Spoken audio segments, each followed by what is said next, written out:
Sometimes the most important thing a child needs isn't something money can buy.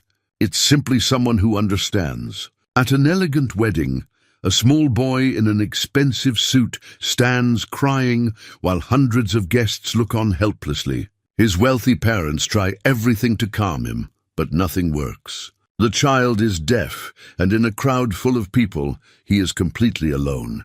Then a single father in a simple white polo notices the boy. He walks over, kneels down, and begins signing with his hands. The crying stops. A connection forms. What this working-class dad did next changed everything for that family and taught everyone watching a lesson about what truly matters in life. What made this moment so powerful that it brought tears to every person there? Before we continue, tell us where you're tuning in from, and if this story touches you, make sure you're subscribed because tomorrow I've saved something extra special for you. The morning had started like any other Saturday for Malcolm Pierce. At 45 years old, his routine was as worn and comfortable as the leather wallet he carried in his back pocket, the one with the faded photograph of his late wife, Angela, tucked behind his driver's license. He'd been up since 5:30, making breakfast for his son Levi, packing their lunch for later, and pressing his one good pair of slacks and the simple white polo shirt he'd wear to the wedding. The apartment they shared was small, a two-bedroom walk-up on the east side of the city, where the buildings leaned close together and the sounds of neighbors became part of the rhythm of daily life. But it was clean, and it was theirs. Malcolm had made sure of that. The walls held photographs of Levi at various ages, gap-toothed grins and school pictures, and a few cherished images of Angela, her smile still capable of making Malcolm's chest tighten, even 3 years after her passing. "Dad, do I have to wear the tie?" Levi stood in the doorway of his bedroom, all 8 years of him looking uncomfortable in the button-down shirt Malcolm had found at the thrift store last week. The tie hung loose around his neck, one end significantly longer than the other. Malcolm smiled, setting down his coffee mug on the kitchen counter. "Come here, buddy. Let me help you with that." He knelt before his son, his carpenter's hands, calloused and strong despite the years, working the silk into a proper knot. "Windsor," the way his own father had taught him decades ago. "You know, your mom always said a man should know how to tie a proper tie. Said it was one of those things that mattered, even if you didn't wear one every day." Levi's face softened at the mention of his mother. He didn't remember her as clearly as Malcolm wished he could, but he held on to every story, every detail his father shared. "Tell me again about how you met her." Malcolm finished the knot and sat back on his heels, his hands resting on Levi's shoulders. "Well, I was working construction on this old building downtown. Must have been, 20 years ago now. Your mom was a teacher at the elementary school next door.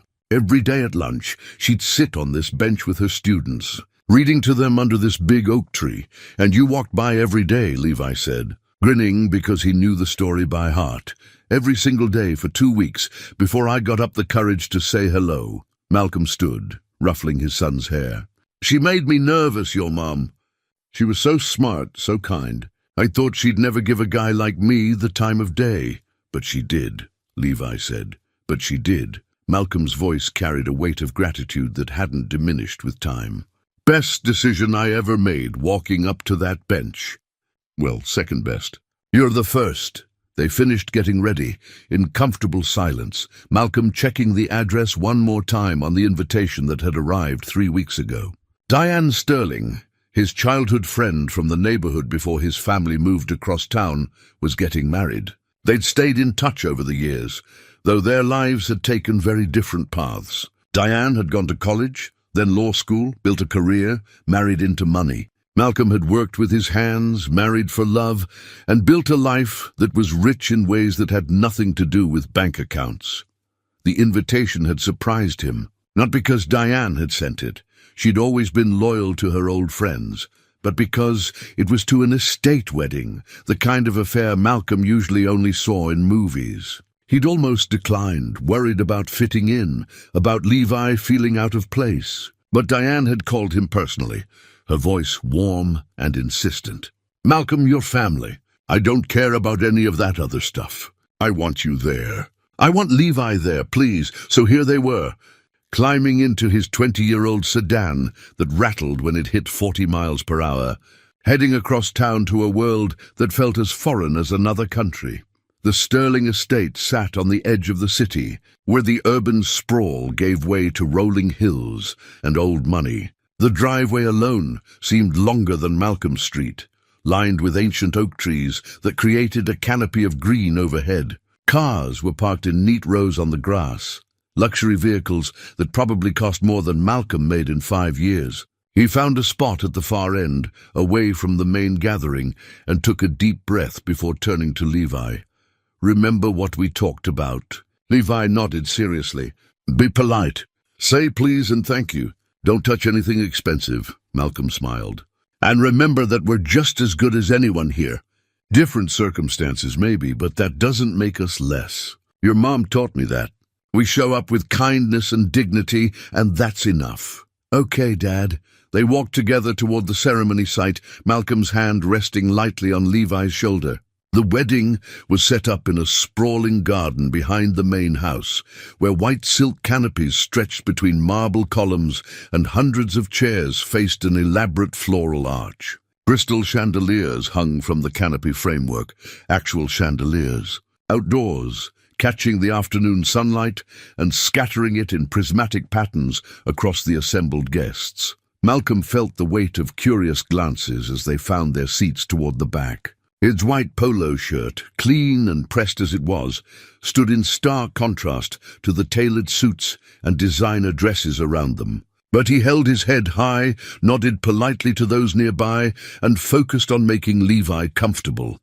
The ceremony was beautiful in that orchestrated way that money could buy. A string quartet played softly, their music drifting across the garden like something from another era. The bride was radiant, the groom appropriately nervous, and the officiant spoke about love and commitment with practiced eloquence. Malcolm found himself thinking about his own wedding, a simple affair in a small church with folding chairs and homemade decorations, and Angela in a dress she'd sewn herself. It had been perfect. Different, but perfect. When the ceremony ended and guests began moving toward the reception area, Malcolm noticed the champagne fountains, the ice sculptures, the tables laden with food he couldn't name.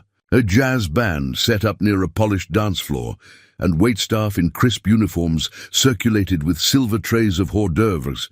"Dad, can I have one of those?" Levi pointed to a passing tray of what looked like tiny pastries topped with something that might have been caviar. "Sure, buddy." "Just one for now." They mingled at the edges of the celebration, Malcolm making small talk when approached, but mostly observing. He'd always been good at that. Watching, listening, understanding the currents beneath the surface of social interaction. It was a skill he'd learned young, growing up without much, learning to navigate spaces where he didn't quite belong. That's when he saw Bernard across the lawn, and his face broke into a genuine smile. Bernard Waters, his old friend from the carpentry crew he'd worked with years ago, was standing near the bar, signing animatedly with his partner. Malcolm caught his eye and waved, and Bernard's face lit up with recognition. They met in the middle, embracing warmly, and Malcolm immediately began signing along with his spoken words, a habit he'd developed over the years of friendship. "I didn't know you'd be here." Bernard signed back, his hands moving with practiced fluidity, and Malcolm interpreted for Levi, who watched with fascination. "He says Diane hired his company to do some renovation work on her house last year, and they became friends. She invited him and Trevor. The conversation flowed easily, mixing sign language and speech, and Malcolm felt himself relax in a way he hadn't since arriving. This was familiar ground, genuine connection with someone who saw past the surface, who understood that worth wasn't measured in dollars.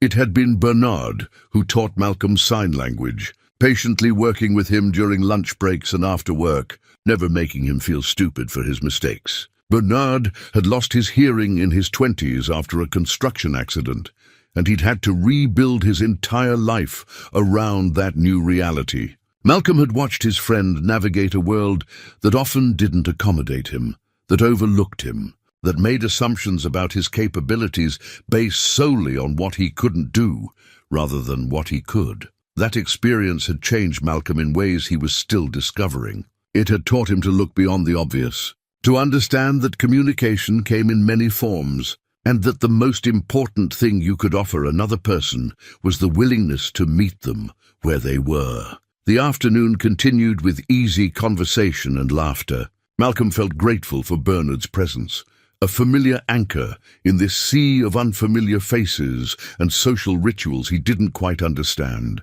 They talked about old times, about projects they'd worked on together, about the way the city had changed over the years. Trevor, Bernard's partner, shared stories about their recent vacation, and Levi listened with wide eyes, asking questions that made the adults smile.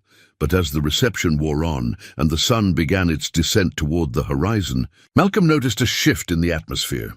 A commotion near the ornamental fountain at the edge of the garden. Voices rising, not in celebration but in concern.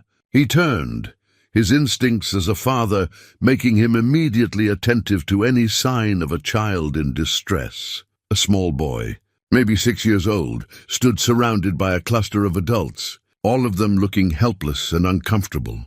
The child wore an expensive suit, tailored perfectly.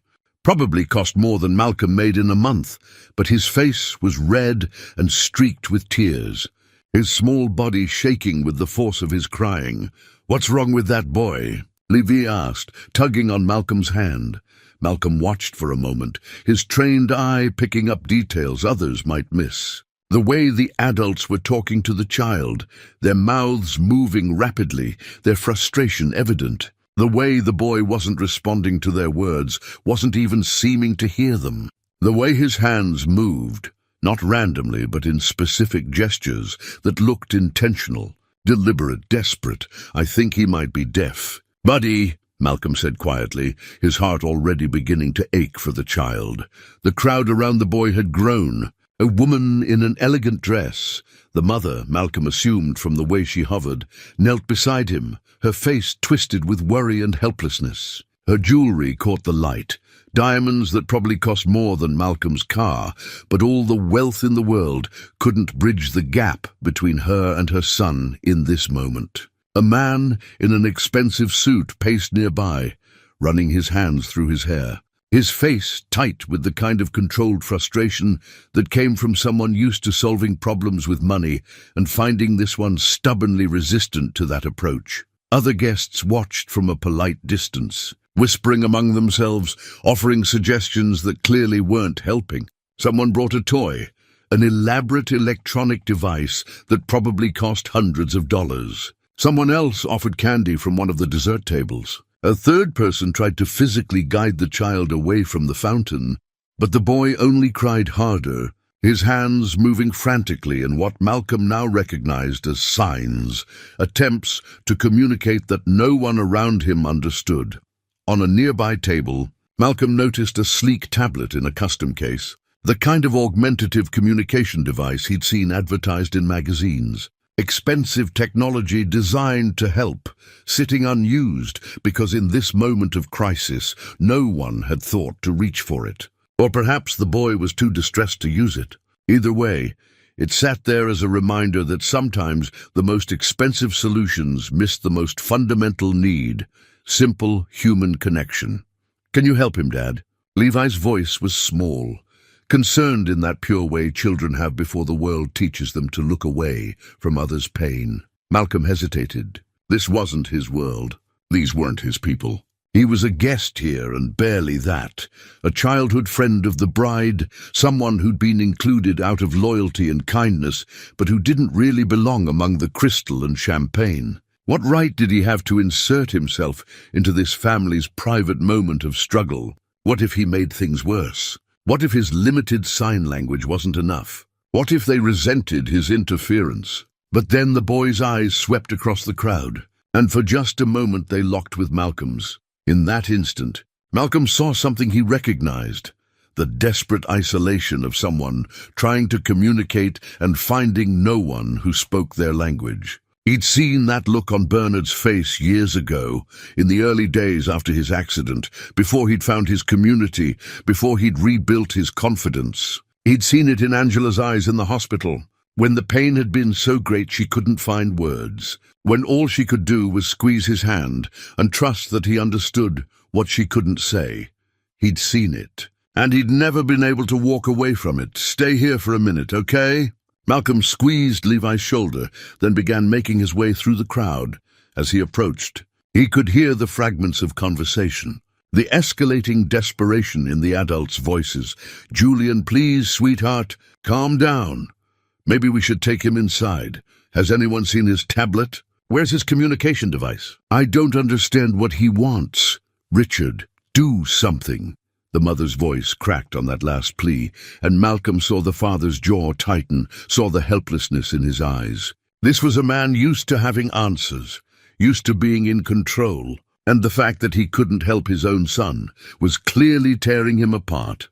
Malcolm reached the edge of the circle and paused, not wanting to intrude, but unable to simply stand by. The mother looked up, her eyes red with frustrated tears, and something in her expression, a mixture of embarrassment and desperation, and hope that anyone might have a solution, decided him. He stepped forward, moving slowly and deliberately so as not to startle the crying child.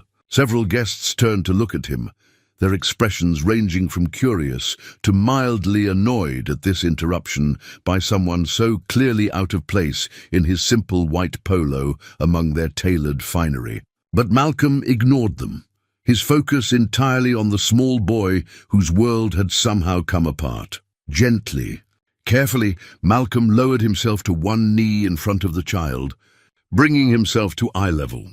He waited a moment, letting the boy register his presence, then raised his hands and began to sign. Dinner at the Whitmore table was an education in contrasts. The china was hand-painted, probably antique. The silverware was actual silver, heavy in the hand. The wine, which Malcolm declined politely in favor of water, came from bottles with labels he couldn't read and prices he didn't want to imagine. But beneath all the luxury, there were just two parents trying to connect with their son, and a child who'd finally found someone who could understand him.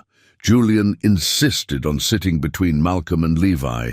Scout clutched firmly in one hand, while the other formed signs whenever he wanted to communicate something. Malcolm did his best to interpret, sometimes getting it right, sometimes having to ask Julian to repeat or clarify. Levi watched with fascination, and Malcolm took the opportunity to teach him some basic signs, simple words like please, thank you, more, friend. "How long have you known sign language?" Richard asked, his voice carrying genuine curiosity rather than the polite small talk Malcolm had expected. "About 12 years now," Malcolm said, cutting into the perfectly cooked salmon on his plate. "Bernard, my friend, had his accident when we were working together on a renovation project downtown. Scaffolding collapsed, hit him on the head. The doctor said he was lucky to be alive, but the hearing loss was permanent." "That must have been difficult for him," Carolyn said softly. "It was. Still is in a lot of ways. The world isn't always accommodating to people who are different." Malcolm glanced at Julian, who was carefully using his fork to eat his dinner, Scout propped up beside his plate. "But Bernard's one of the strongest people I know. He taught me that communication goes beyond words, that if you care enough to meet someone where they are, you can always find a way to connect." Richard set down his wine glass, his expression thoughtful. "We've hired specialists," he said. "Speech therapists, occupational therapists, behavioral consultants. Julian goes to a special school, works with professionals 5 days a week. We've spent—" He stopped himself, seeming to realize how it might sound.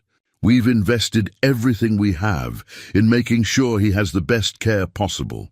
Malcolm heard what wasn't being said, the desperation beneath the words, the fear that despite everything they'd done, despite all the money and resources, they still couldn't reach their own son. He chose his words carefully, not wanting to criticize or offend. "It sounds like you're doing everything you can," he said. "Julian's lucky to have parents who care so much. But we don't know sign language." Carolyn's voice was barely above a whisper. His therapists work with him, his teachers use it at school, but we, Richard and I, we never learned. We always thought the professionals knew better, that they could do what we couldn't. She looked at her son, and Malcolm saw the weight of regret in her eyes. We bought him every device, every tool, every program that promised to help. But tonight, when he needed us most, we couldn't understand him. A stranger, she caught herself, offering Malcolm an apologetic smile. Someone we'd never met had to step in because we, his own parents, couldn't speak his language. Malcolm understood that guilt. He'd felt something similar when Angela was dying, when he'd had to go back to work because they needed the insurance, needed the income, even though what he really needed was to be by her bedside every moment. The guilt of feeling like you should be able to do more, be more, for the people you love most. It's never too late to learn, he said simply. Bernard taught me when I was in my 30s, and I'm not particularly talented with languages. If I can do it, anyone can. Julian tugged on Malcolm's sleeve then, signing something that Malcolm had to ask him to repeat twice before understanding. He's asking if you'll teach him more signs, Malcolm said to Richard and Carolyn. Signs for things at the wedding, the music, the dancing, the flowers. Could you? Richard leaned forward, his executive composure cracking to reveal something raw and hopeful. Could you teach us? My wife and me, I mean. We'd pay you, of course. Whatever your rate is. I don't have a rate, Malcolm said quickly. I'm not a teacher. I'm a carpenter. But you could teach us what you know, Carolyn pressed. The basics. Enough that we could communicate with our own son without needing a translator. Malcolm looked at Julian, who was watching this exchange with those perceptive eyes, and then at Levi, who was nodding encouragingly. He thought about his schedule, the construction job that started at 6 in the morning, the security shift 4 nights a week, the constant juggling of bills and responsibilities, and the exhaustion that had become his baseline state of being. But he also thought about that moment earlier, when Julian's crying had stopped because someone finally understood. He thought about how it had felt to bridge that gap, to see the relief and hope in a child's eyes. He thought about Bernard and all the patience his friend had shown him, never once making him feel stupid or inadequate as he stumbled through learning a new way to communicate. I'm not a professional, he said finally, but I'd be happy to teach you what I know. Not for money, as a friend. Richard pulled out his wallet, extracting a business card with the kind of smooth confidence that came from a lifetime of making deals and solving problems with resources. He slid it across the table to Malcolm. Please, at least let us compensate you for your time. You'd be giving us something invaluable. Malcolm looked at the card. Richard Whitmore, Chief Executive Officer, Whitmore Technologies. An address in the financial district, multiple phone numbers, an email address. The cardstock was thick, expensive, embossed with gold lettering. He thought about the stack of bills on his kitchen table, about the check engine light that had been on in his car for 3 weeks, about the way he'd been stretching meals lately to make the grocery budget last. Pride warred with practicality. He'd never been comfortable accepting help, had always preferred to handle his own problems, carry his own weight. But this wasn't charity, he told himself. This was payment for a service, teaching them something valuable. And more than that, it was a chance to help a child who needed someone to understand him. All right, he said, pocketing the card. But I want to be clear. I'm doing this because I want to help Julian. The money is secondary. Understood, Richard said, and Malcolm saw something like respect in the other man's eyes. The rest of the dinner passed pleasantly.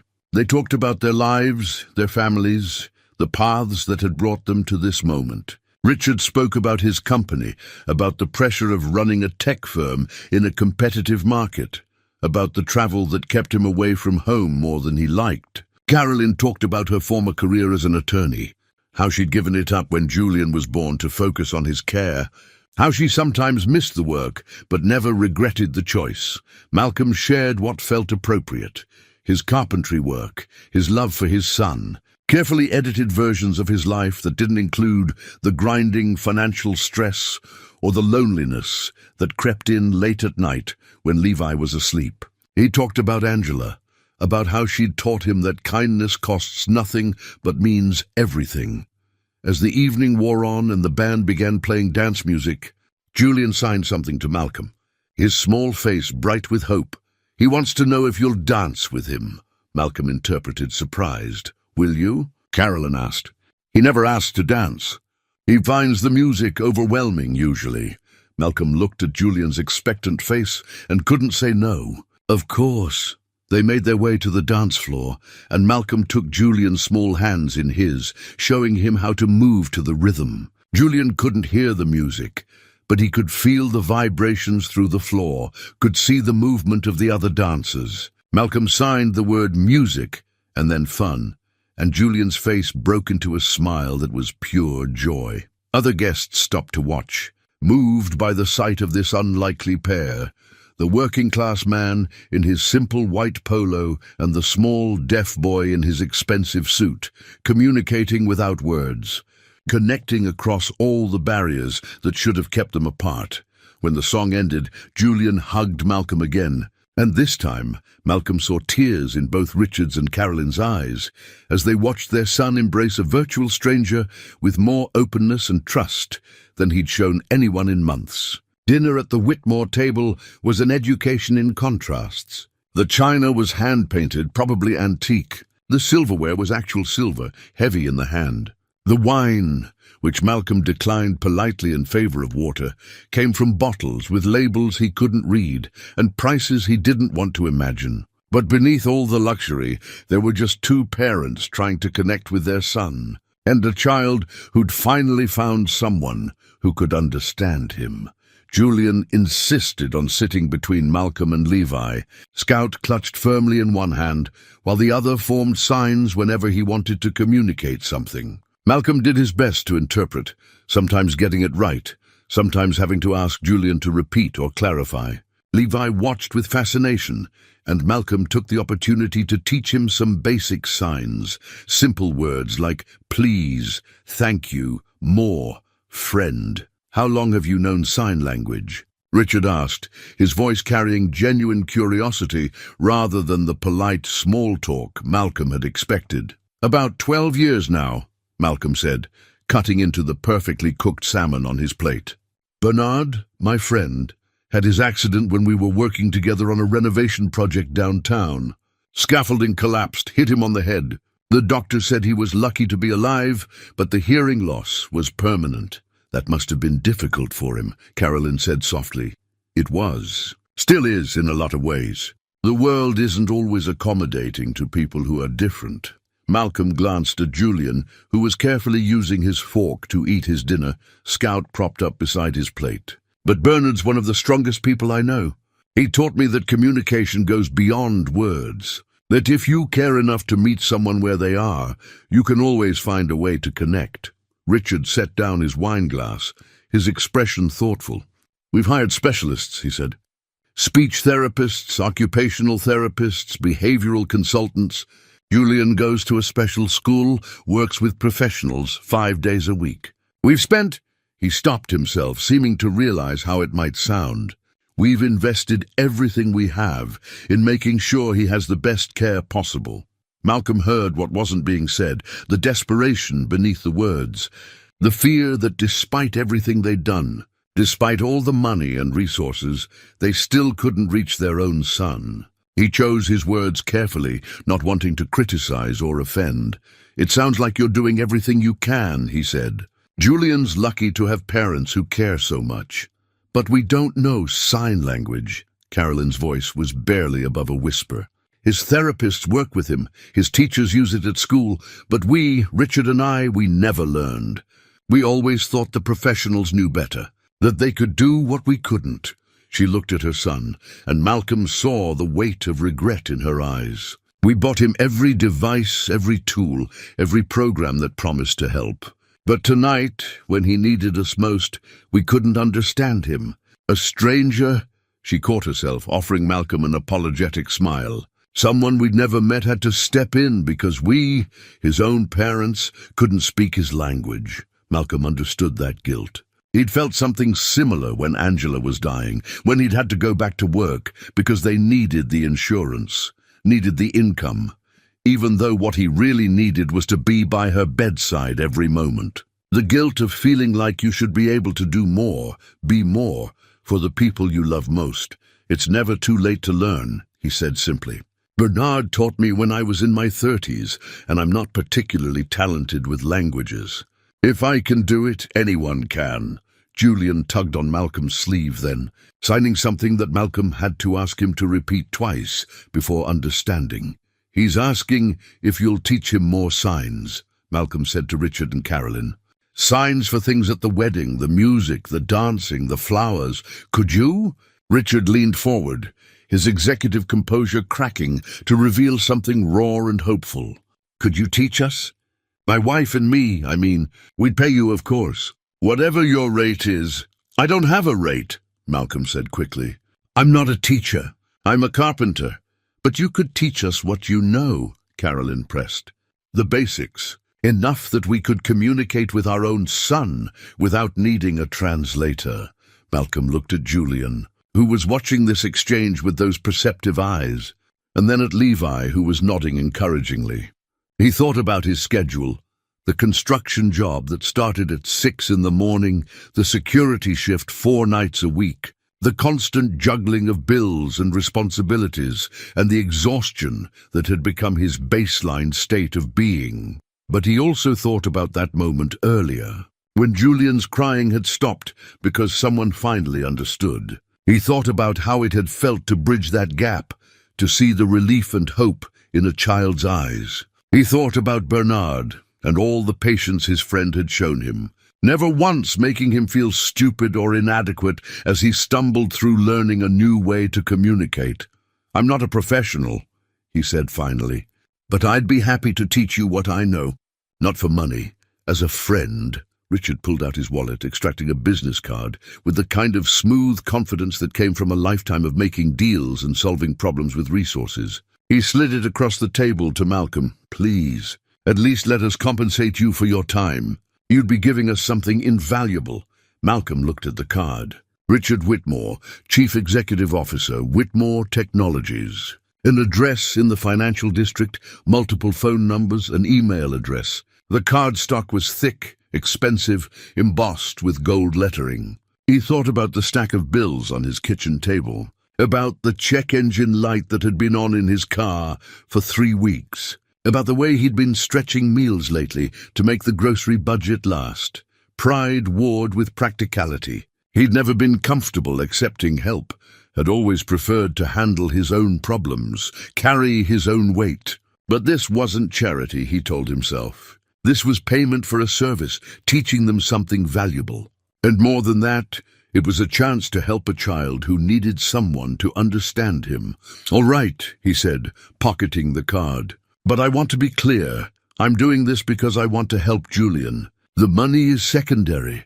Understood, Richard said, and Malcolm saw something like respect in the other man's eyes. The rest of the dinner passed pleasantly. They talked about their lives, their families, the paths that had brought them to this moment. Richard spoke about his company, about the pressure of running a tech firm in a competitive market, about the travel that kept him away from home more than he liked. Carolyn talked about her former career as an attorney, how she'd given it up when Julian was born to focus on his care, how she sometimes missed the work but never regretted the choice. Malcolm shared what felt appropriate, his carpentry work, his love for his son, carefully edited versions of his life that didn't include the grinding financial stress or the loneliness that crept in late at night when Levi was asleep. He talked about Angela, about how she'd taught him that kindness costs nothing but means everything. As the evening wore on and the band began playing dance music, Julian signed something to Malcolm, his small face bright with hope. He wants to know if you'll dance with him, Malcolm interpreted, surprised. Will you? Carolyn asked. He never asks to dance. He finds the music overwhelming, usually. Malcolm looked at Julian's expectant face and couldn't say no. Of course. They made their way to the dance floor, and Malcolm took Julian's small hands in his, showing him how to move to the rhythm. Julian couldn't hear the music, but he could feel the vibrations through the floor, could see the movement of the other dancers. Malcolm signed the word music and then fun, and Julian's face broke into a smile that was pure joy. Other guests stopped to watch, moved by the sight of this unlikely pair, the working-class man in his simple white polo and the small, deaf boy in his expensive suit, communicating without words, connecting across all the barriers that should have kept them apart. When the song ended, Julian hugged Malcolm again, and this time Malcolm saw tears in both Richard's and Carolyn's eyes as they watched their son embrace a virtual stranger with more openness and trust than he'd shown anyone in months. 2 weeks after the wedding, Malcolm found himself driving through the gates of the Whitmore estate for the first time. Livy beside him in the passenger seat, both of them slightly nervous about what lay ahead. The address Richard had written on the back of his business card led them to a property that seemed to go on forever. Manicured lawns, ancient trees, a circular driveway that could have fit Malcolm's entire apartment building. Wow, Levi breathed, pressing his face to the window. They live here? They do, Malcolm said, trying to keep his voice neutral, not wanting to burden his son with his own discomfort. Remember, we're here to help. That's all that matters. He parked near the main entrance, feeling acutely aware of his truck's age and condition, surrounded by the luxury vehicles in the garage he could see off to the side. But before he could second-guess himself, the front door opened and Julian came running out, Scout clutched in one hand. His face bright with excitement, the boy ran straight to Malcolm, signing rapidly, his hands moving faster than Malcolm could quite follow. He caught the signs for happy, missed you, and teach me more. Slow down, buddy, Malcolm signed back with a smile. We have time. Richard and Carolyn appeared in the doorway, both looking more relaxed than they had at the wedding. Carolyn wore jeans and a simple sweater, still probably expensive, but more approachable than the formal wear from before. Richard had shed his suit jacket, his sleeves rolled up, and Malcolm was struck by how much younger he looked without the corporate armor. Welcome, Carolyn said warmly, gesturing them inside. Thank you so much for coming. The interior of the house was as impressive as Malcolm had feared. High ceilings, artwork on the walls that looked like it belonged in museums, furniture that was probably worth more than his car. But he forced himself to focus on the people, not the things. This was just a house, he told himself. Just a place where a family lived. No different from his apartment in the ways that truly mattered. They settled in a comfortable sitting room that looked out over the gardens, and Malcolm pulled out the used children's sign language book he'd picked up at a bookstore earlier that week. The cover was slightly worn, the pages dog-eared from previous owners. But the information was solid. Basic signs for family, emotions, daily activities. I thought we'd start with the fundamentals, Malcolm said, opening the book to the first chapter. Simple things you can use every day. Good morning, good night, I love you. The things parents say most often. For the next 2 hours, they practiced. Malcolm demonstrated each sign slowly, clearly, making sure Richard and Carolyn understood the hand shapes and movements before they tried. Julian watched his parents with intense focus, occasionally correcting their form, which made everyone laugh, the child teaching his parents for once. Richard struggled at first, his hands stiff and uncertain, like a man unaccustomed to expressing himself physically. Malcolm recognized that hesitation, the fear of looking foolish, of doing it wrong. He'd felt the same way when Bernard first started teaching him. Don't worry about being perfect, Malcolm said gently. Just worry about being understood. Julian isn't going to judge you for mistakes. He's just going to be happy you're trying. Something shifted in Richard's expression then, a tension releasing. His next attempt at the sign for father was smoother, more natural. When Julian signed back, I love you, Dad, Richard's eyes grew suspiciously bright. Carolyn was quicker to pick up the signs, her hands moving with a grace that came more naturally. But Malcolm could see the emotion behind every gesture. The weight of all the lost years when she could have been communicating this way with her son, but hadn't known how. Levi participated too, learning alongside the Whitmores, occasionally asking questions that made Malcolm realize how much his son was absorbing. The boy had always been perceptive, sensitive to others' feelings, and Malcolm felt a surge of pride watching him interact so kindly with Julian. When they took a break, staff brought refreshments, lemonade and cookies that were probably homemade by some cook Malcolm hadn't met. He felt awkward accepting the service, unused to being waited on, but Carolyn seemed to sense his discomfort. "Please, don't feel strange," she said quietly. "We're just grateful you're here, that you're giving us this gift." "It's not really a gift," Malcolm said. "It's just information. Anyone could teach you this." "But you're the one who did," Richard said, joining them. He'd been practicing with Julian in the corner, and there was a lightness to his expression that Malcolm hadn't seen before. "You're the one who saw our son in distress and didn't look away." Most people did. They felt uncomfortable and they looked away. But you didn't. Malcolm thought about that, about all the guests at the wedding who'd watched Julian cry, who'd whispered and wondered but hadn't stepped forward. He understood it in a way. People were afraid of doing the wrong thing, saying the wrong thing, making a situation worse. It was easier to assume someone else would handle it, someone more qualified, more appropriate. But sometimes the most important thing wasn't being qualified. It was just being willing. Over the following weeks, the visits became a regular routine. Every Saturday afternoon, Malcolm and Levi would drive to the Whitmore estate for lessons that gradually expanded beyond basic signs. They learned how to talk about feelings, how to describe the day's events, how to ask questions and express needs. Richard and Carolyn practiced diligently between sessions, and Malcolm could see the transformation in their relationship with Julian. The boy was more relaxed around his parents now, more open. He'd sign something funny, and they'd understand and laugh, sharing a moment of genuine connection that had been impossible before. Bedtime, Malcolm learned, had become a cherished ritual. Richard and Carolyn taking turns, signing stories to Julian, their hands forming the words, while Julian watched with rapt attention.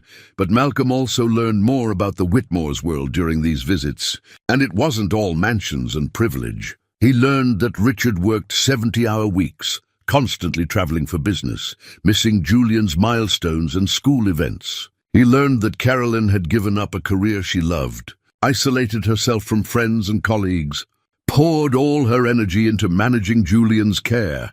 Therapists, doctors, specialists, educational consultants, until she'd lost track of who she was beyond being Julian's mother. He learned that wealth didn't protect you from loneliness, from fear, from the desperate feeling that you were failing the people you loved most. One afternoon, about 6 weeks into their lessons, Malcolm arrived to find Richard looking troubled. The man was pacing in the foyer, his phone in his hand, his face tight with stress.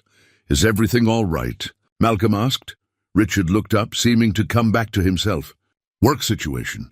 I have to fly to Tokyo next week for negotiations that can't be postponed. Normally Carolyn would come with me. Her legal expertise is invaluable for these contracts, but we've never left Julian for that long before." "How long would you be gone?" 2 weeks, maybe a bit more if the negotiations drag." Richard ran a hand through his hair, a gesture Malcolm was beginning to recognize as his tell for anxiety. "We have staff who can care for him, of course. People he knows and trusts. But lately, since the wedding, since meeting you, he's been—" He paused, searching for the right words. "More communicative, more engaged. And I'm worried that if we both leave right when he's making this progress." He didn't finish the sentence, but Malcolm understood. They were afraid Julian would regress, would feel abandoned, would close himself off again. Carolyn joined them in the foyer, her expression echoing her husband's concern. "We were wondering, and please, feel free to say no, we know it's asking too much. But would you consider staying here with Julian while we're gone? You and Levi, I mean. He's so comfortable with you, and having you here might make the separation easier." Malcolm felt the request hit him like a physical weight. Stay here, in this mansion, in this world so far removed from his own.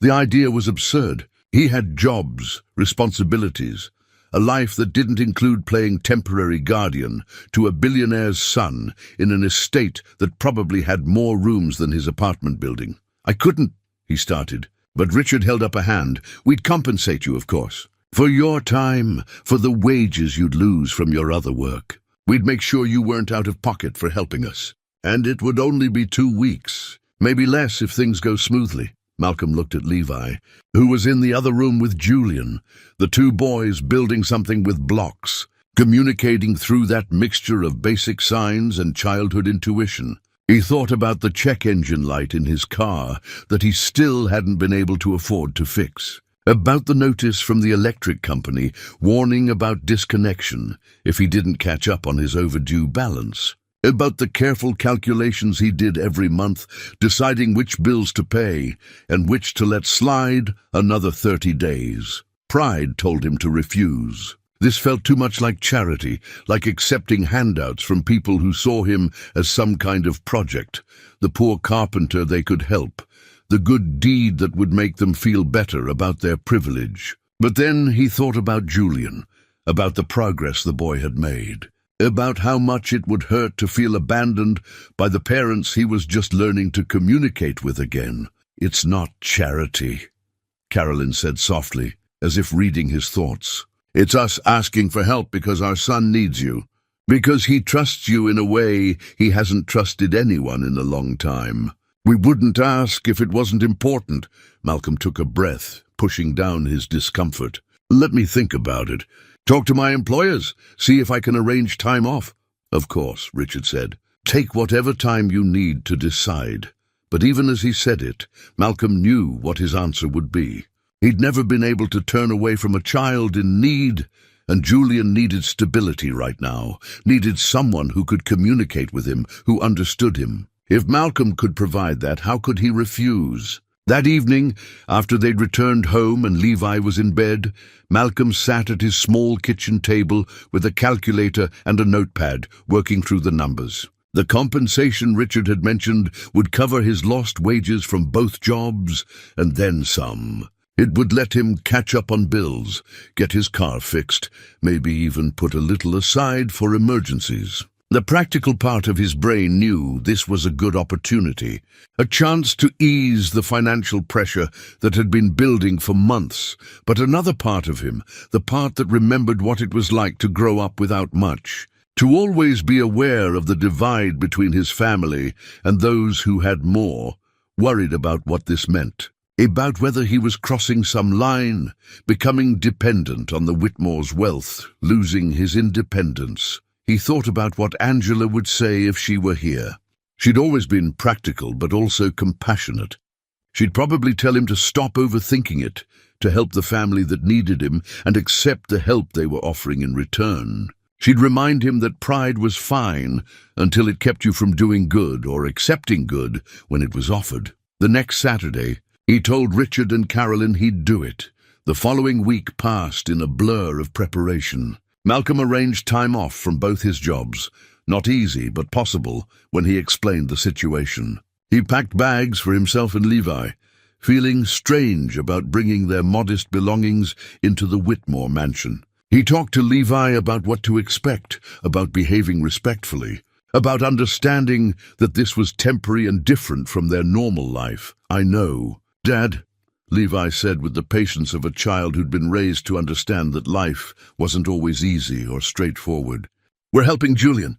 That's what matters." The day Richard and Carolyn left for Tokyo, Julian clung to his mother, his small face pressed against her shoulder. She signed to him repeatedly, "I love you, we'll be back soon. Malcolm will take care of you."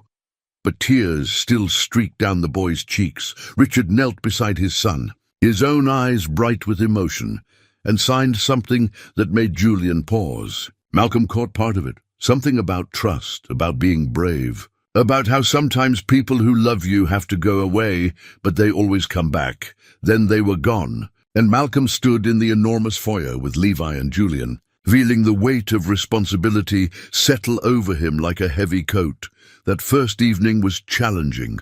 Julian was anxious, checking the windows repeatedly as if willing his parents to return. He wouldn't eat dinner, just picked at his food while clutching Scout with one hand. Malcolm let him be, not forcing anything, just sitting nearby and occasionally signing simple, comforting messages. Later, when bedtime came, Julian refused to go to his room. He signed frantically, asking where his mother was, when she'd be back, why she'd left. Malcolm did his best to explain, to reassure, but words, even signed words, could only do so much against a child's fear of abandonment. "Can Scout and I stay with you tonight?" Malcolm finally signed, making up the question as he went.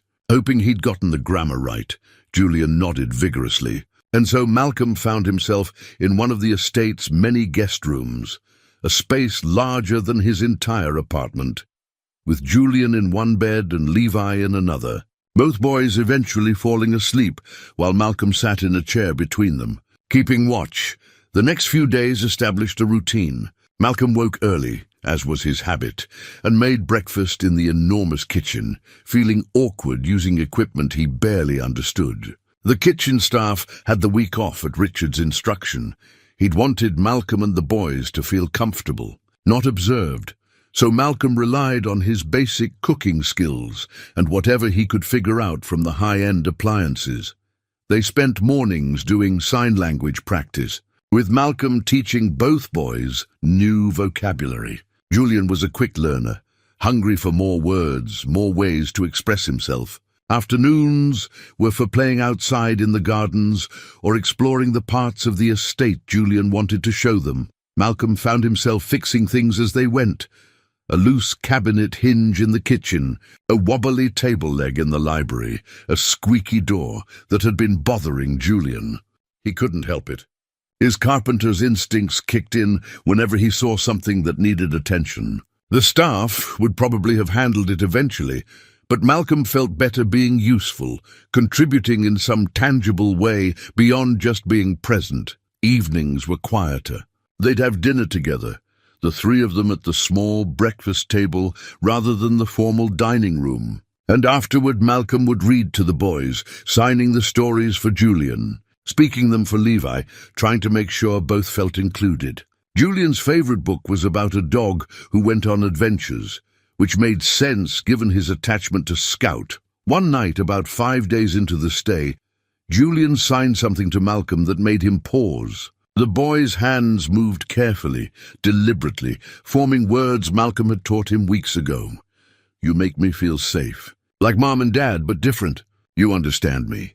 Malcolm felt his throat tighten. He signed back, "You're a brave, smart boy. I'm glad I can understand you.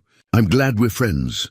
Julian smiled then, the first real smile Malcolm had seen since his parents left, and something in Malcolm's chest settled. This was why he'd said yes. Not for the money, not to see how the other half lived, but for moments like this, moments when a child felt seen and heard and safe. On the 10th day of Richard and Carolyn's absence, Malcolm was searching for one of Julian's toys, a small wooden car that had rolled under furniture during an afternoon game, when he found himself in Richard's private study. He'd been avoiding this room, respecting the man's personal space. But the toy had definitely rolled in this direction, and Julian was getting upset about losing it.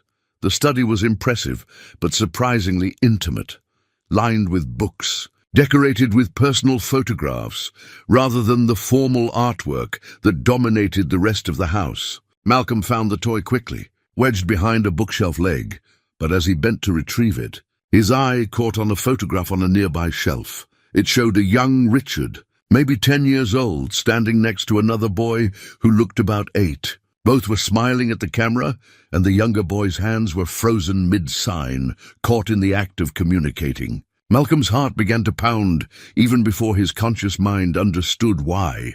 He picked up the frame with careful hands, studying the image more closely. The younger boy looked remarkably like Julian. Same facial structure, same eyes, same expression of joy mixed with determination. And he was signing. Definitely signing. Malcolm's hands trembled as he set the frame down and looked at the others on the shelf. There, another photo of Richard and the boy, this one at a lake, both in swimming trunks. Another of them building a sandcastle. Another of them at what looked like a birthday party, the younger boy blowing out candles while Richard watched with obvious affection. He knew he shouldn't look further.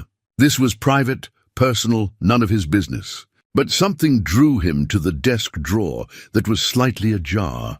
Inside, he found letters, medical records, newspaper clippings, all yellowed with age, carefully preserved. His hands shook as he read the headline of one clipping. Local boy, 12, dies in drowning accident at family lake house.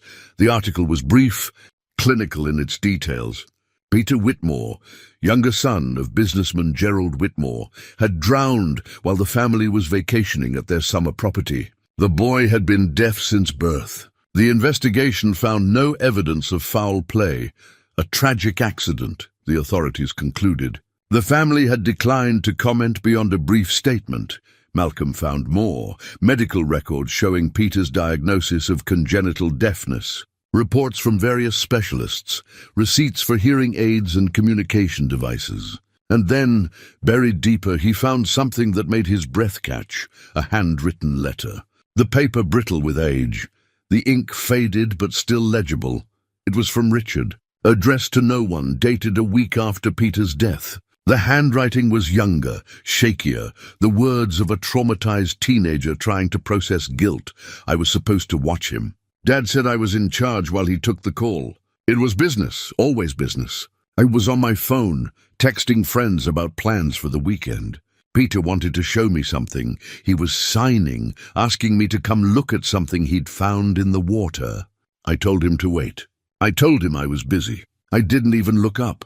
Malcolm's hands shook as he continued reading. By the time I noticed he wasn't on the dock anymore, by the time I looked up from my stupid phone, he was already in the water. Too far out. The current was stronger than it looked. I jumped in, I tried to reach him, but I wasn't fast enough. I never learned to understand his signs, never tried hard enough to really communicate with him. And now I never will. The letter went on, raw with anguish and self-recrimination, the words of a boy blaming himself for his brother's death. Malcolm's eyes blurred with tears as he read about Richard's guilt, his conviction that if he'd only learned sign language, if he'd only paid attention, if he'd only been a better brother, Peter would still be alive. He found more letters, spanning years. Richard had never sent them, just written them as a way to process his grief and guilt. The later ones showed a man still haunted, still carrying the weight of that day 30 years ago. One letter, written around the time Julian was born, broke Malcolm's heart. When they told us our son was deaf, I felt like the universe was punishing me, giving me another chance I don't deserve. Another deaf boy who will depend on me to understand him, to protect him, to be there for him. I'm terrified I'll fail him the way I failed Peter. What if I can't learn? What if I'm not capable of being the father he needs? What if history repeats itself? Malcolm carefully returned everything to its place, his mind reeling. Suddenly, so much made sense.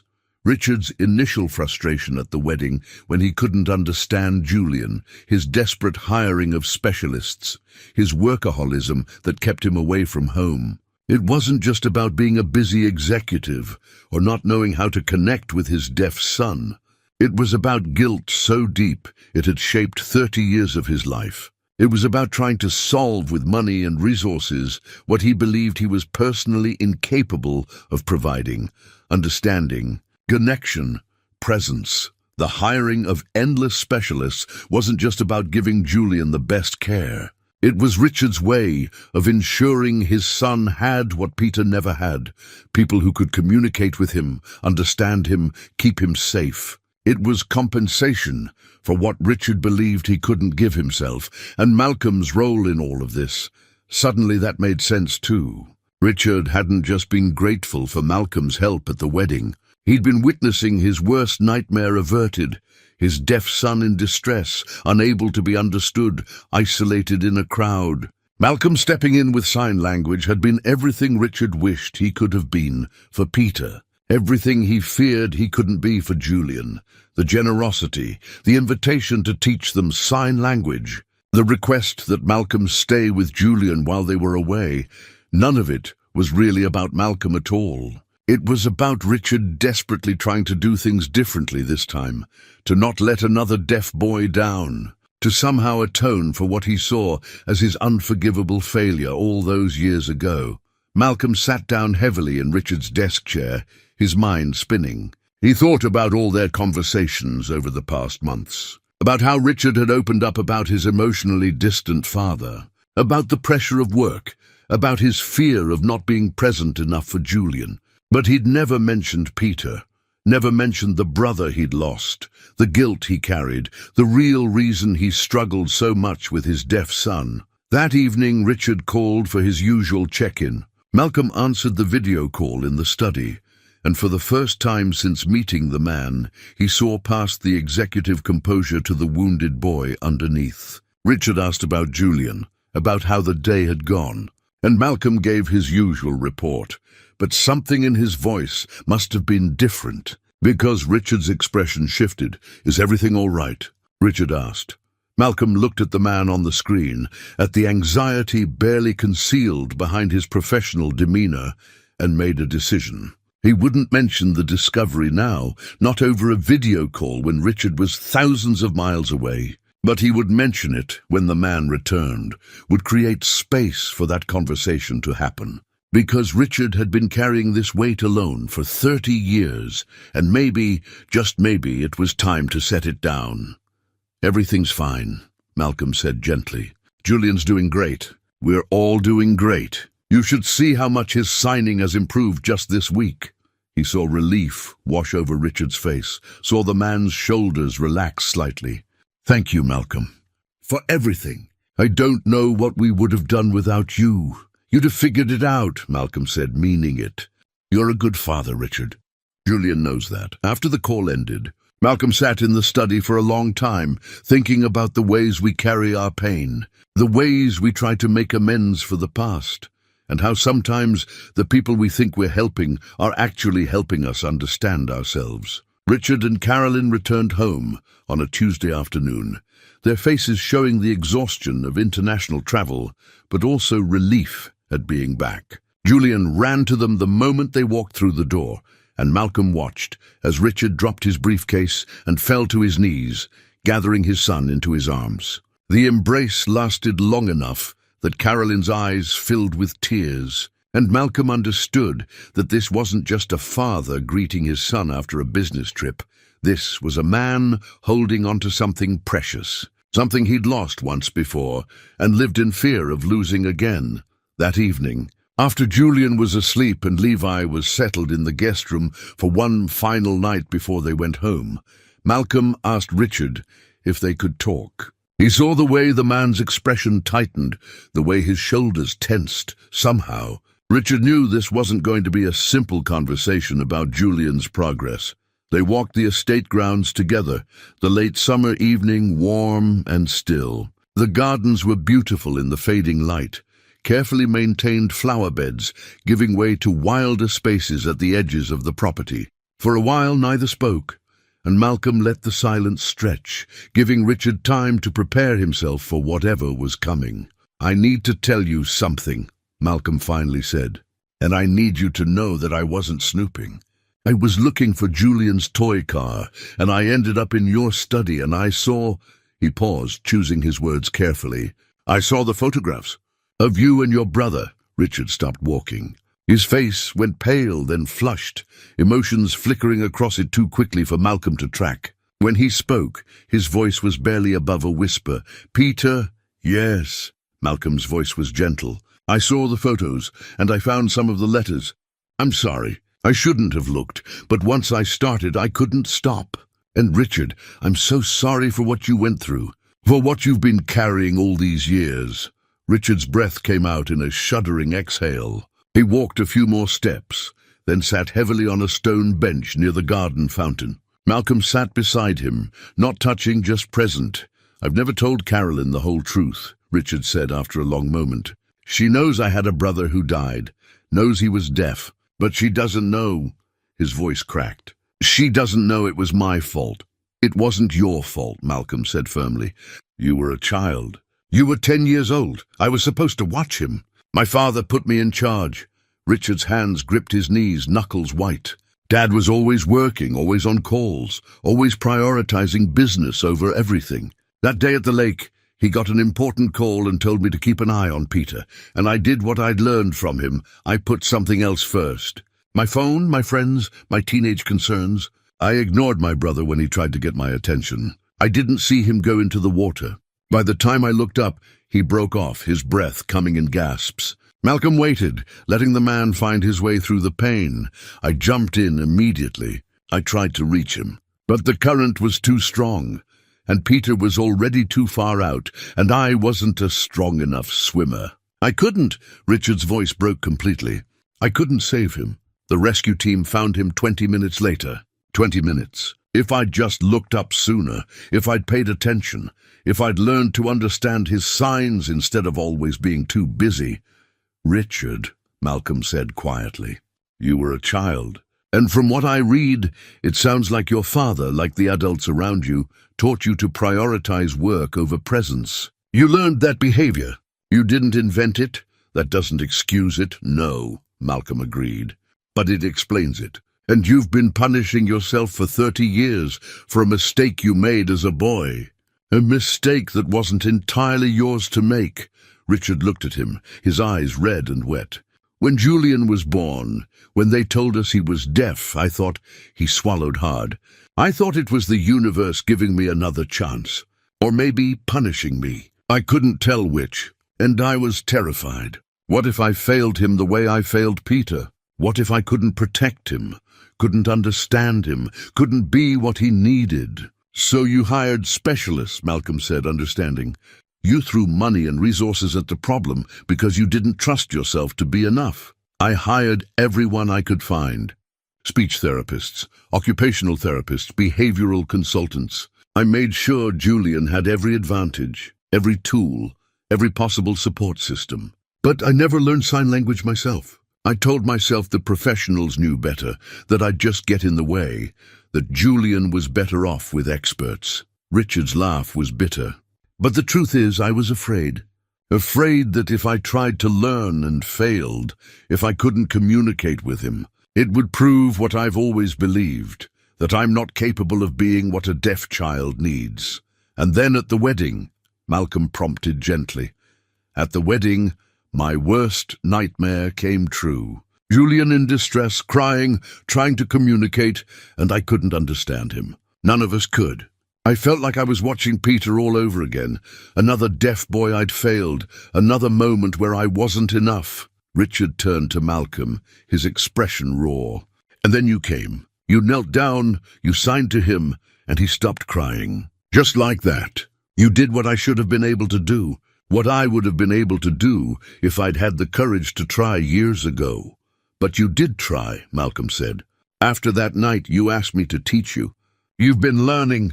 You've been present. Richard, you've been doing the work because you showed me it was possible. Because watching you communicate with my son made me realize I'd been using my guilt and fear as an excuse to stay distant. I told myself I was protecting Julian by hiring the best people, but really I was protecting myself from having to face my own inadequacy. Richard wiped at his eyes. You gave me something I'd given up on, hope that I could actually connect with my deaf son, that it wasn't too late to be the father he deserves. They sat in silence for a while, the evening deepening around them. Finally, Malcolm spoke. There's something I need to tell you too. About guilt and loss and the ways we punish ourselves.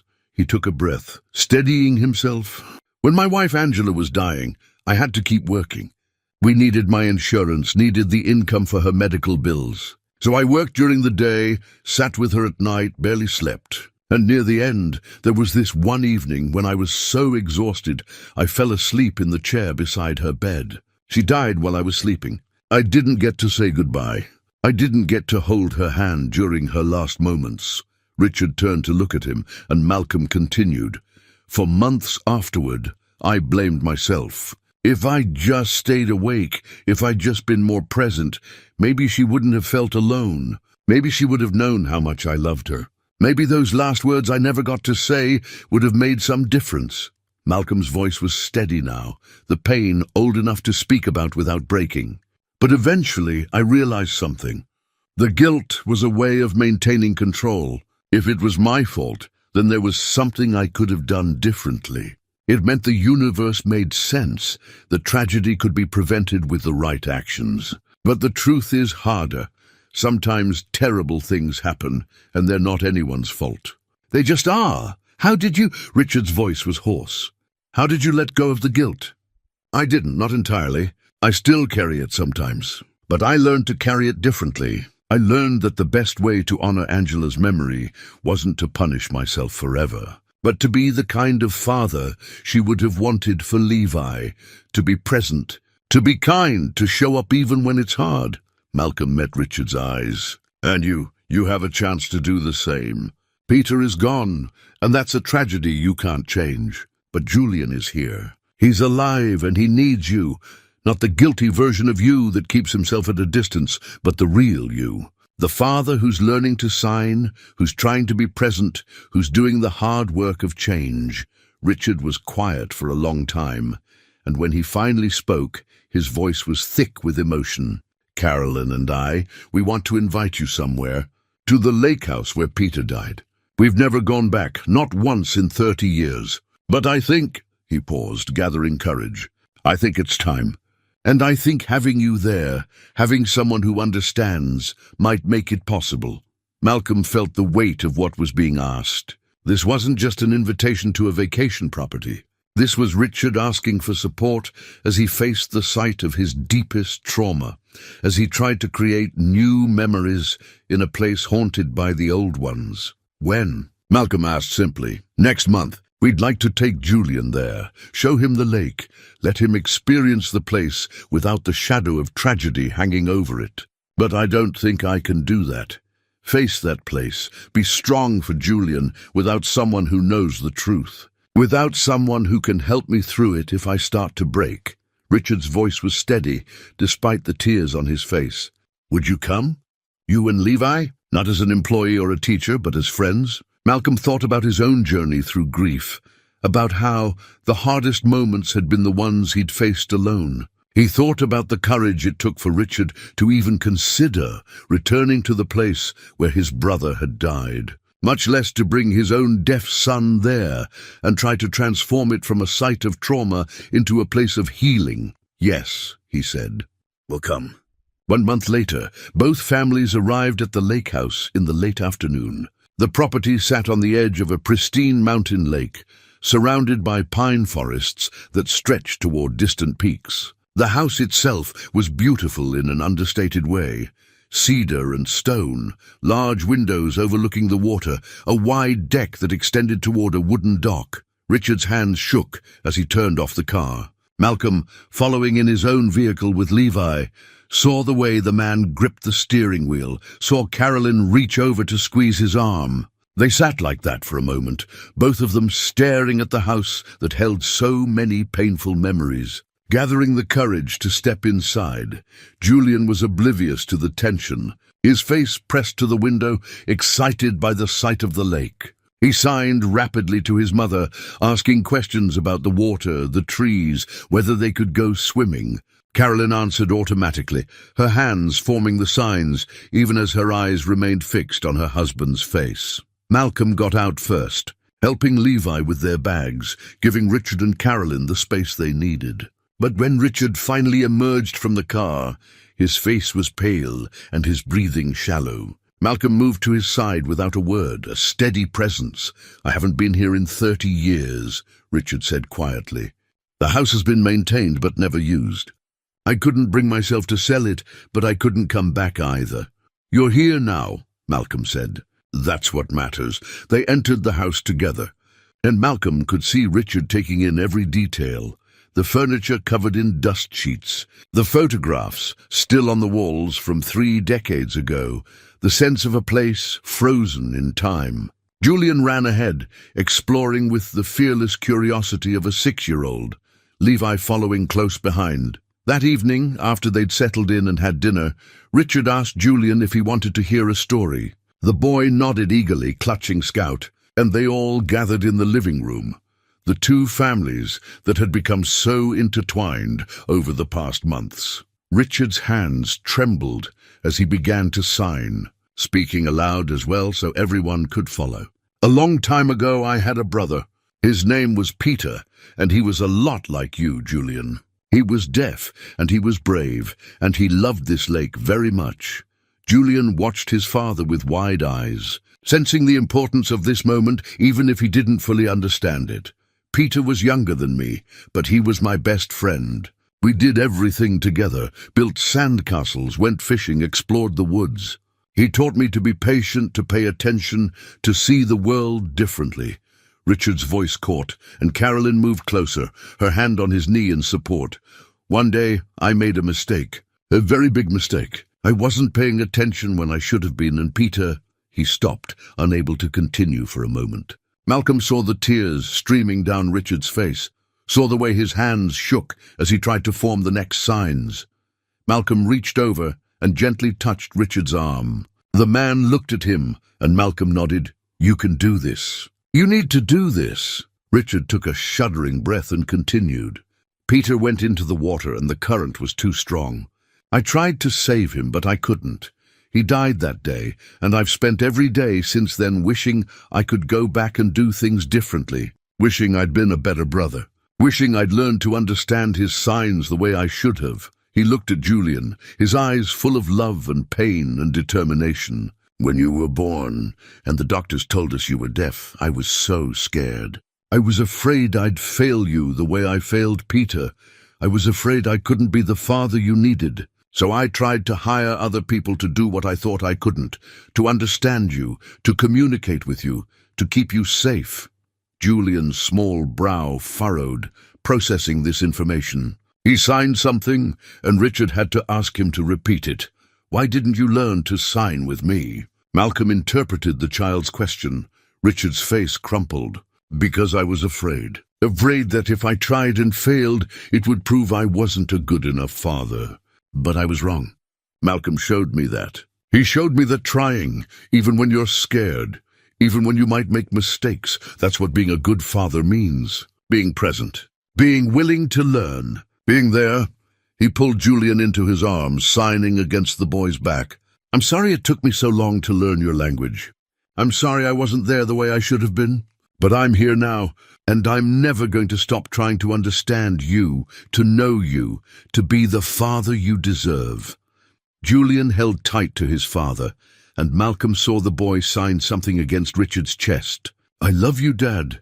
You're a good dad." Richard broke then, his sobs shaking his shoulders, and Carolyn wrapped her arms around both of them. Malcolm pulled Levi close, giving the family their moment, but feeling the weight of it in his own chest, the courage it took to face your failures, to speak your truth, to ask for forgiveness from those you'd hurt. The next morning dawned clear and bright, sunlight streaming across the lake in golden ribbons. Malcolm woke early, as always, and found Richard already on the deck, staring at the water. The wooden dock stretched out before them, the same dock where Peter had stood 30 years ago, the last place Richard had seen his brother alive. "I want to go out on the lake," Richard said without preamble when Malcolm joined him. "With Julian. I need to—" He paused, searching for words. "I need to stop letting fear define this place. Peter loved this lake. He should be remembered for his joy here, not just his death. And Julian should get to experience it without carrying the weight of a tragedy that happened before he was born." Malcolm nodded slowly. "That's brave." "I'm terrified," Richard admitted. "What if something goes wrong? What if Julian gets scared? What if I panic and then we'll be right there?" Malcolm interrupted gently.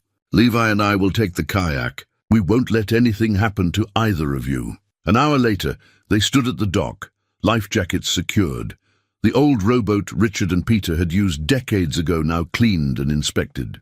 Julian was excited, signing rapidly about boats and water and fish. He had no idea of the significance of this moment. The courage it was taking his father to step into that boat. Richard's hands shook as he helped Julian aboard. Malcolm saw Carolyn watching from the shore, her own hands clasped tight, knowing what this meant, what it cost.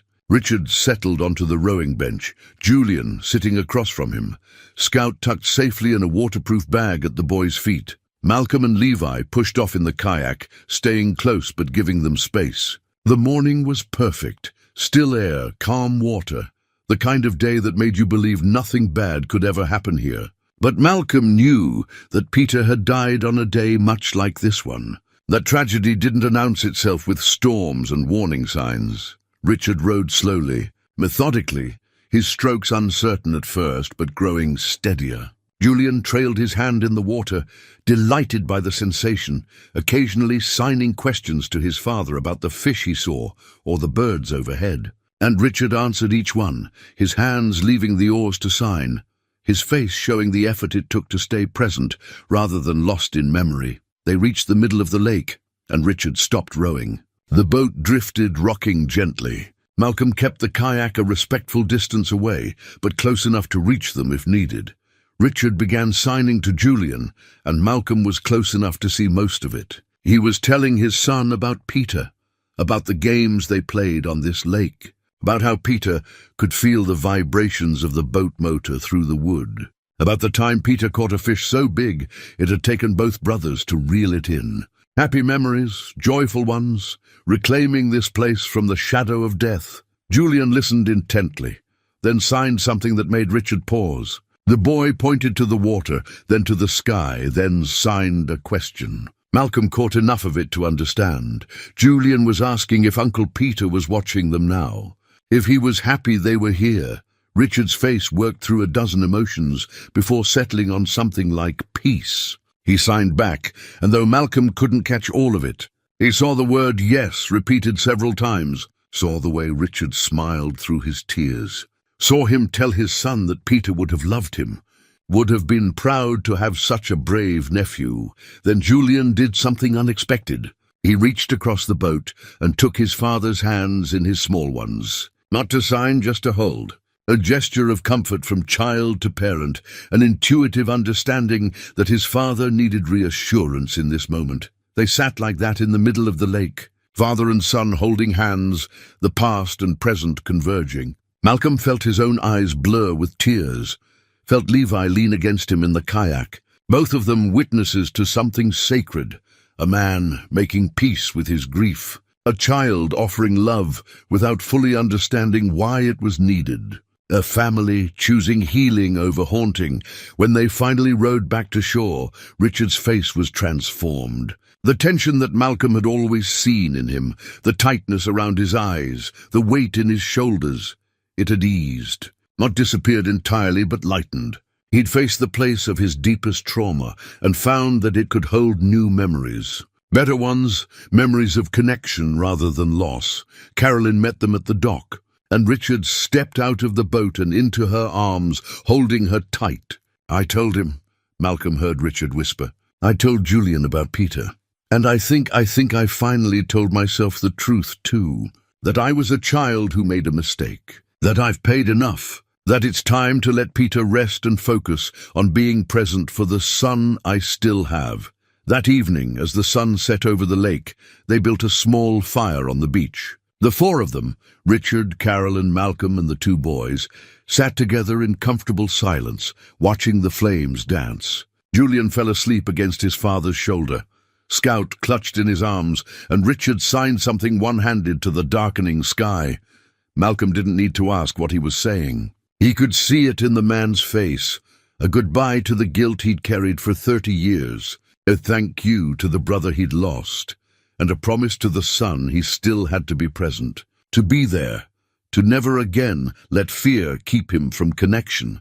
6 months later, Malcolm's life had changed in ways he'd never imagined. He sat in his new apartment, simple but comfortable, in a better neighborhood where Levi could walk to a good school, looking over the lessons for the Whitmore Foundation's sign language program. The foundation, started by Carolyn 3 months ago, gave free sign language classes to families with deaf children across the city. Malcolm had been hired as the main teacher, a job that paid him more than his carpentry and security jobs combined, and let him do work that truly mattered. The walls of his living room were decorated with photos now. Some old ones of Angela that he'd finally felt strong enough to put up, and new ones too. Pictures of Levi and Julian playing together, of Malcolm teaching a class, of both families at the lake house on that life-changing weekend. His favorite was one Carolyn had taken without him knowing. Malcolm and Richard sitting on the lake house dock, talking, two men from different worlds who'd found common ground in their shared experiences of loss and fatherhood. His phone buzzed with a text from Richard. "Dinner tonight? Julian has something he wants to show you." Malcolm smiled and texted back yes. The weekly dinners had become a treasured tradition, taking turns between the Whitmore estate and Malcolm's apartment. Richard had kept his promise. He'd changed his role at the company, cutting his travel by half, making sure he was home for Julian's bedtime every night he was in town. The change hadn't been easy, but Malcolm had watched Richard grow into the father he'd always wanted to be, learning that being there mattered more than being perfect. "Dad, is it time to go yet?" Levi appeared in the doorway, already wearing his jacket. At 9 now, he was shooting up fast, all long limbs and growing confidence. The friendship with Julian had been good for him, teaching him patience and kindness, giving him a brother in all but blood. "Soon, buddy. Let me just finish this lesson plan." Malcolm was creating a new set of lessons for parents of newly diagnosed deaf children, something that would help them get through those overwhelming early days with useful tools and emotional support. He thought back to that moment at the wedding, when he'd first seen Julian crying, when he'd made the choice to step forward instead of looking away. That single decision had changed the path of many lives, had created ripples that spread far beyond what he could have imagined. The foundation was growing quickly. Word had spread about the free classes, and now Malcolm was training other teachers to meet the need. Parents who'd felt helpless and alone were finding community, learning to talk with their children, discovering that deafness wasn't a wall to connection, just a different path to it. That evening at the Whitmore estate, Julian ran to greet them at the door, his face bright with excitement. He signed quickly, his hands moving with the ease of a child who'd been surrounded by his language, supported by parents who'd fully committed to learning alongside him. "Slow down," Malcolm signed back with a laugh. "What do you want to show me?" Julian grabbed his hand and pulled him to the living room, where a large frame sat propped on the coffee table. It was a photograph, the one from the lake house, showing both families together on the beach at sunset. But Julian had drawn on the border around it, adding stick figures of Peter playing with them, including him in the family picture. "Uncle Peter," Julian signed carefully. "Part of our family. Dad told me all about him. I drew him so he's not forgotten." Malcolm felt his throat tighten. He looked at Richard, who stood nearby with his arm around Carolyn, both of them watching their son with looks of pride and healing. "It's beautiful," Malcolm signed to Julian. "Your Uncle Peter would love it." Over dinner, Richard shared news about a scholarship program the foundation was starting. Money for deaf students going to college, named the Peter Whitmore Memorial Scholarship. It was another way of honoring his brother's memory, turning tragedy into something that would help others. "None of this would have happened without you," Richard said, looking at Malcolm across the table. "You showed us what was possible. You gave us back our son and, in a way, gave me back my brother by helping me finally make peace with his memory." Malcolm shook his head. "I just showed up. You did the hard work, the learning, the changing, the courage to face your pain instead of running from it." "We all did," Carolyn added softly. "That's what family does. We show up for each other." Later, as Malcolm and Levi prepared to leave, Julian pressed something into Malcolm's hand, a handmade card with drawings and signs. The words "Forever Friends" carefully formed. Malcolm hugged the boy, thinking about how far they'd all come from that day at the wedding. Driving home through the city streets, Levi asked, "Dad, do you think Mom would be proud of you? Of what you're doing now?" Malcolm thought about Angela, about her belief in kindness and service, about the way she'd always seen the best in people. "I think she'd be proud of both of us," he said. "For showing up, for caring, for understanding that the most important things in life can't be bought. They can only be given freely, person to person, heart to heart." As they pulled into their parking space, Malcolm thought about the journey that had brought them here. A crying child at a wedding, a simple choice to kneel down and use his hands to bridge a gap of understanding. From that one moment, everything had changed. Two families had found each other, A man had made peace with his past. A child had gained the gift of being truly heard by his parents. And Malcolm himself had discovered a purpose he'd never known he was searching for. In the end, we're all just looking for the same thing, to be seen, to be heard, to be understood. And sometimes all it takes is someone willing to kneel down and speak the language of the heart. Sometimes the biggest changes begin with the smallest acts of kindness. And sometimes the distance between strangers and family is just one gesture of understanding, one moment of choosing to see another person's need and responding with care. That night, Malcolm placed Julian's card on his mantel next to the photo from the lake house. Real reminders of how connection changes us, how love builds bridges across any divide, and how the simple act of understanding can heal wounds we didn't even know we were carrying.